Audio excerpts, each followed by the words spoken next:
और मैं अब चाहूंगा कि आप अपने हृदय के उद्गार भागवत जी के प्रति और धर्म के प्रति और यहाँ बैठे हुए नौजवानों के लिए जरूर दें, और हम सबके प्रति ऐसे वात्सल्य प्रेम हमेशा बना रहे, यही आकांक्षा, यही अपेक्षा आपसे मैं हमेशा रखता हूँ। बोले सियावर रामचंद्र की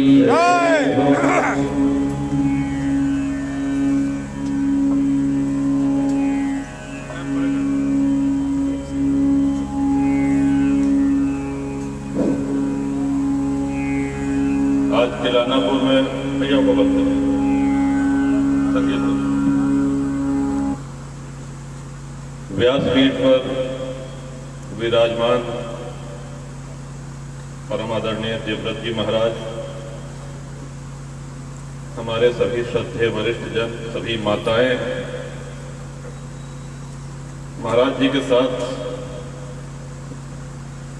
आपके साथ पधारे हुए सभी विद्वज्जन, संगीत मंडली, हमारे सभी अनुजवत छोटे भाई, आपने श्रीमद् भागवत कई बार सुनी होगी, कई बार सौभाग्य मिला होगा, लेकिन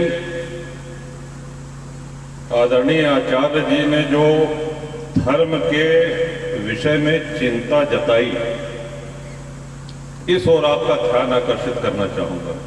देखें, आपके बोले के बाद कोनो ज्ञान दे वाली बात तो बची नहीं ना, हम इतना बड़ा ज्ञानी है कि आपके सामने बोल सके। हर हर महादेव। लेकिन हम सब अपने अपने घरे जाए के आज हमारा सनातन धर्म कौने स्थिति में है,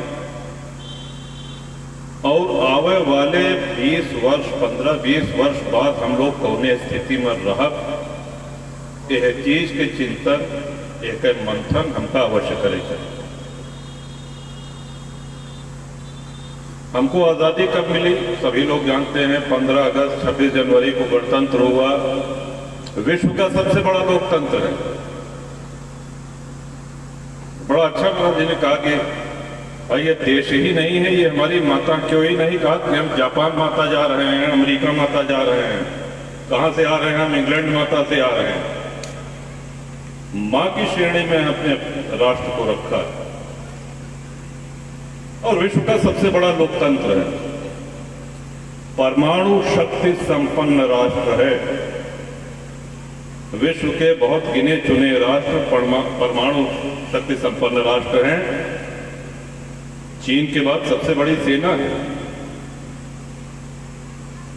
जल थल वायु बहुत भारी तादाद में, और इसके अलावा अर्धसैनिक बल, बीएसएफ, सीआरपीएफ, तमाम आईटीबीपी, सीआईएसएफ।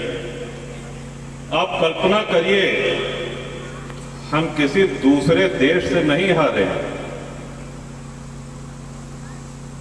16 जनवरी 1990 धर्म के आधार, हिंदू होने के कारण एक रात के अंदर कश्मीर से 5 लाख हिंदुओं को विस्थापित कर दिया गया। एक भी समाचार चैनल नहीं बोला, एक भी राजनीतिक दल नहीं बोला, और बड़े खेद के साथ कहना पड़ रहा है कि बहुत बड़े बड़े धर्माचार्य भी इस विषय में मौन रहे। हमको इसकी चिंतन करने की आवश्यकता है। आजकल एक फिल्म आई है, बड़ी चर्चा का विषय बना है, आप लोगों ने भी नाम सुना होगा, द कश्मीर फाइल्स। हिंदुओं की व्यथा को दिखाती हुई ये फिल्म, जिसमें तमाम लोग इस बात के लिए मुकदमेबाजी कर रहे हैं कि इस फिल्म का प्रदर्शन बंद कर दिया जाए, इसको दिखाना बंद कर दें, इसको सिनेमा हॉल से निकलवा लिया जाए। क्यों? क्योंकि हमारे ऊपर, हिंदू समाज के ऊपर जो बीता, वो फिल्म, उसकी एक जीती जाती कहानी, वो सच्चाई बताती है, और सच्चाई से बहुत से लोगों को दिक्कत होती है। विश्व में अनेक सभ्यताएं हैं, अनेक संस्कृतियां हैं, लेकिन हमारे लिए ये बहुत सौभाग्य और गर्व का विषय है कि सबसे पुरानी संस्कृति और जीवित संस्कृति हम इसलिए कहते हैं कि आज से 5,000 वर्ष पूर्व, 10,000 वर्ष पूर्व शिशु के जन्म से लेकर के उसके अंतिम संस्कार तक जो जो रीतियां अपनाई जाती थी, जो जो कर्मकांड होते थे, आज भी वही जीवित है। ये जो हम लोग धोती कुर्ता पहनते हैं या माताएं धोती पहनती हैं, थोड़ा बहुत पहनने के तरीके में अंतर हो सकता है, लेकिन जो महाराज कह रहे हैं कि सतयुग से लेकर के, त्रेता से लेकर के द्वापर होते हुए और कलयुग तक यही परिवेश तुम्हें। संतों के ऊपर जो भगवा वस्त्र शोभायमान होता है, ये भगवा वस्त्र आज का है। कहते हैं जब धरती पर पहली बार सूर्योदय हुआ था तब भगवा ध्वज ने जन्म लिया था, और ये भगवा ध्वज हमारी श्रद्धा का प्रतीक है। ये चारों एक जीवित संस्कृति है हमारी। लेकिन क्या जीवित संस्कृति को जीवित रखने के लिए हमारा कोई अपना दायित्व बनता है कि नहीं, कि सब आचार्य गणों को जिम्मेदारी दे दी गई? हम अपने घर में अपने बच्चों से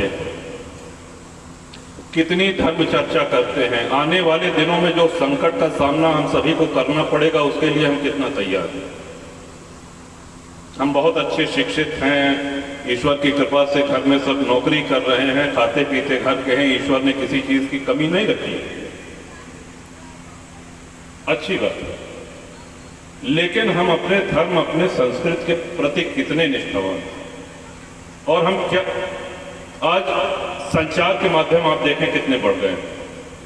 पहले जो टेलीफोन हुआ करता था, अब तो हर हाथ में टेलीफोन है, बल्कि हर हाथ में एक मूवी कैमरा कह लीजिए या इंटरनेट कह लीजिए, सब कुछ है।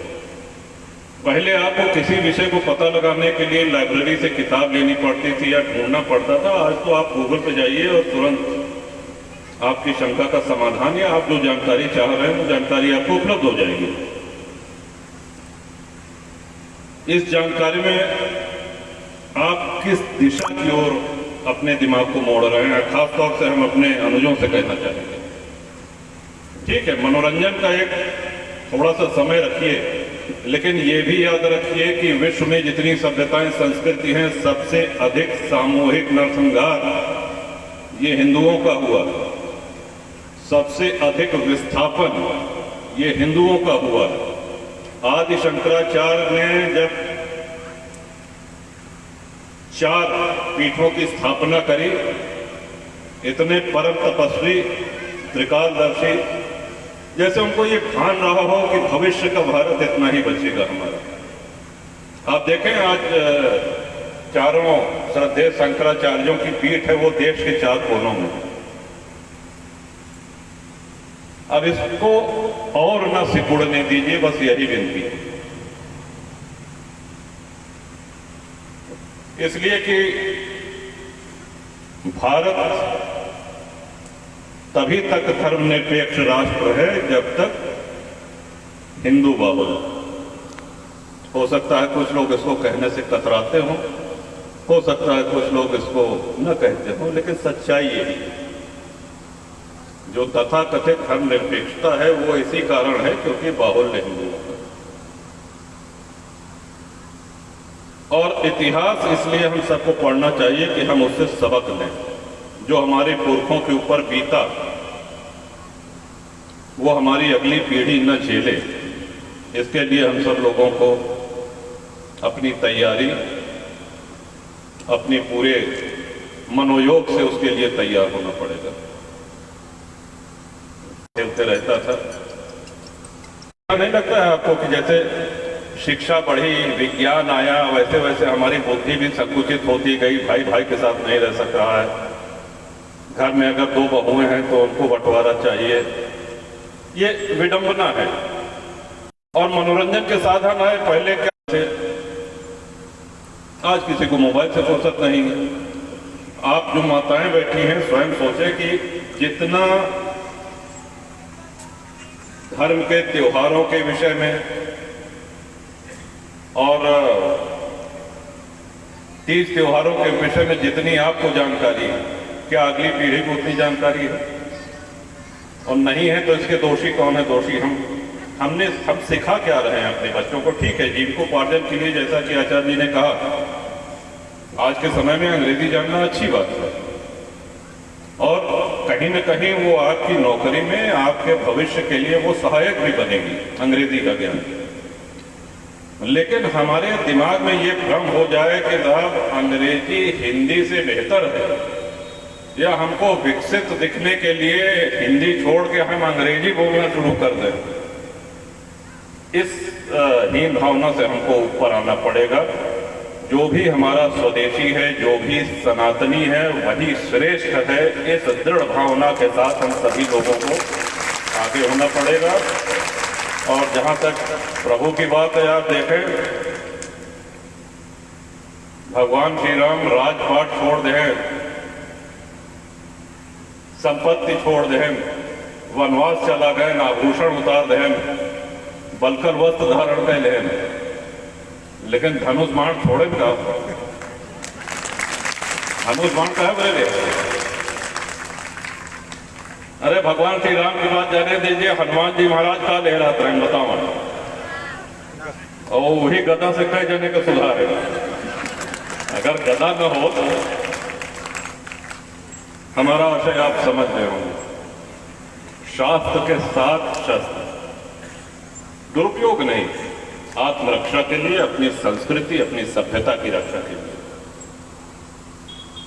ये हमारे वेदों में, हमारे धर्मशास्त्रों में कहा गया।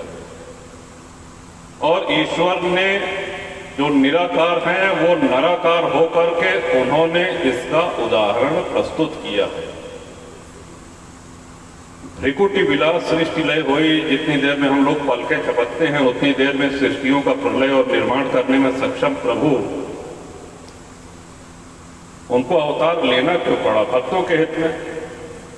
रावण को या कुंभकर्ण को मारने के लिए या खरदूषण को मारने के लिए क्या ये आवश्यक था कि भगवान आते? उनके तो त्रिकुटी विलास सृष्टि लय हुई, लेकिन आकर के उन्होंने आने वाले युगों में सनातनियों की पीढ़ियां उनके उस मर्यादा पुरुषोत्तम रूप का चिंतन करें और अपनी मुक्ति का मार्ग प्रशस्त करें।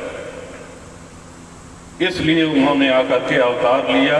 भगवान श्री राम ने, भगवान श्री कृष्ण ने लीलाएं करी, हमको सन्मार्ग दिखाया। और जैसा कि हम हमेशा कहते हैं, ये सौभाग्य बहुत कम दिन मिलता है। आचार्य जी आए हैं, आज 9वां दिन है कि 7वां दिन? 7वां दिन, और आज विश्राम है। 7 दिन से आप सभी को सौभाग्य मिल रहा है कथामृत पान, यानी कि 7 दिन से आप बता रहे हैं कि आपकी जीवन शैली, आप अपना जीवन कैसे जिए। और आज आपकी विदाई होगी और हम लोग पूरा भूल जाए, ऐसे तो कोनो लाभ ना हो ना। वैद्य बहुत अच्छे हैं, रोगी गए, रोगी ने अपनी नब्ज दिखाई, वैद्य ने नब्ज देखी,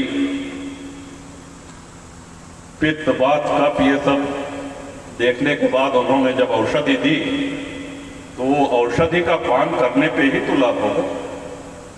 औषधि तो आप जो बता के जा रहे हैं वो अनमोल है, अद्वितीय है, अकाट्य है, लेकिन उस औषधि का पान हम सब लोग करते रहे और अपने घर के बच्चों को कराते रहे, यही मां शारदा से कामना है। महाराज जी, आपको भी हम सभी लोगों की तरफ से ढेर सारी शुभकामनाएं। मां शारदा की विशेष कृपा है आपके ऊपर, उस कृपा में और वृद्धि हो। आप इसी तरह मुखर होकर के सनातन धर्म रक्षार्थ लोगों का मार्गदर्शन करें